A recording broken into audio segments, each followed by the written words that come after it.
მე ვარ ეკატერინე ვეფხვაძე, კომპანია Agritouch-ის ბლუბერი და ბლუბერი ფარმის დამფუძნებელი.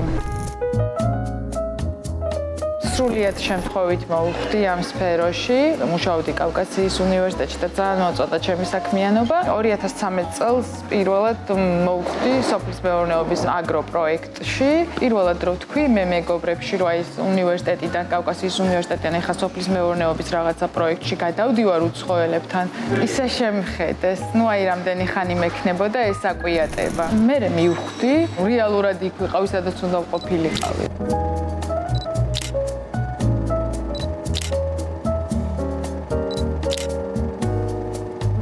უკვე გადავწყვიტე, რომ ჩემი საქმე მქონოდა ისევ სოფლის მეურნეობის კუთხით და რომ განვიხილავდით რა პროდუქტი შეიძლება ყოფილიყო, როგორ წარმოებინა ლურჯი მოცვი. გამომდინარე იქიდან, უბრალოდ ჯანსაღი ცხოვრების წესთან აღიქმებოდა ლურჯი მოცვი და თან ისედაც მიყვარს როგორც ხილი და მოკეთ გადავწყვიტეთ, რომ საქართველოში გვეცადა.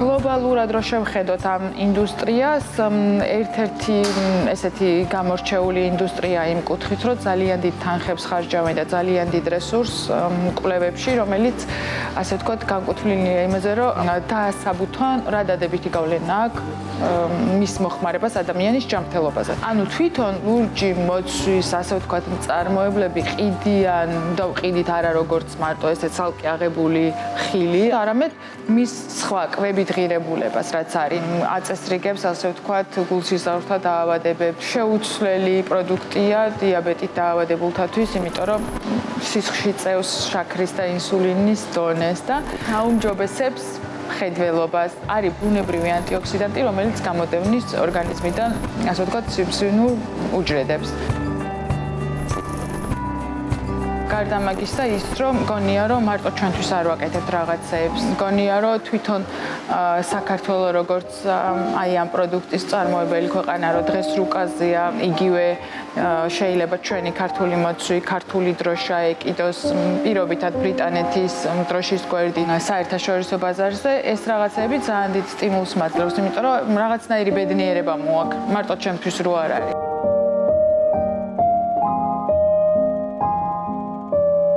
მართლა მთელი ცხოვრება შემიძლია რომ ეს საქმე ვაკეთო. ძალიან ხილული პროცესია, ანუ იმდენად ხილული პროცესია, რომ რასაც აკეთებ და მართლა ნაყოფს იღებ იმისგან.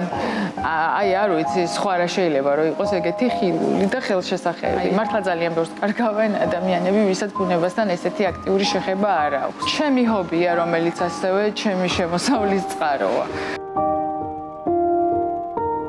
თუ მკითხავდნენ ჩემი საოცნებო მდგომარეობაც ეს არის, რომ განყენებულად საქმე არ აღვიქვამ და არც ვთვლი, რომ რაღაც ასაკის შემდეგ პენსიაში უნდა გავიდე და ამის კეთებას ვეღარ შევძლებ. უბრალოდ მე მგონია, რომ არა ისედაც უკვე გაქვს ცდის გარეშე. მთავარია რომ აი რაღაცნაირად მარცხის შიში არ იყოს. ეგ არის რაც გზრდის რა, წარმატება არ გზდის ზოგადად. მარცხია ის რაც მე უკვე შენთან თავში რაღაცების გაანალიზების შესაძლებლობას გაძლევს და მარცხსაც ისე აღვიქვამ რა, არა კლასიკური გაგებით მგონია რომ ერთ-ერთი ნაწილია იმისი, რასაც ვაკეთებთ.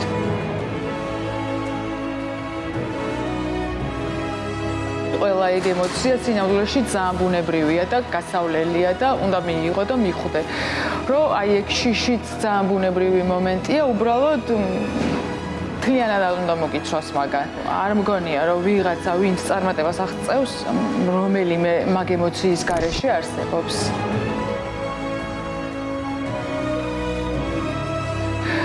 ძალიან ბანალურია, მაგრამ ჯობია ინანო ის რაც ცადე, ვიდრე რაც არასდროს არ გიცდია. ანუ ისეთ რესურსებს აღმოვაჩენ, გზა და გზა. რომ მე ხვდები რომ თურმე გქონია, რაც თუ არ ცადე და ის პირველი ნაბიჯი არ გადადგი, ვერასოდეს ვერ მიხვდები რა.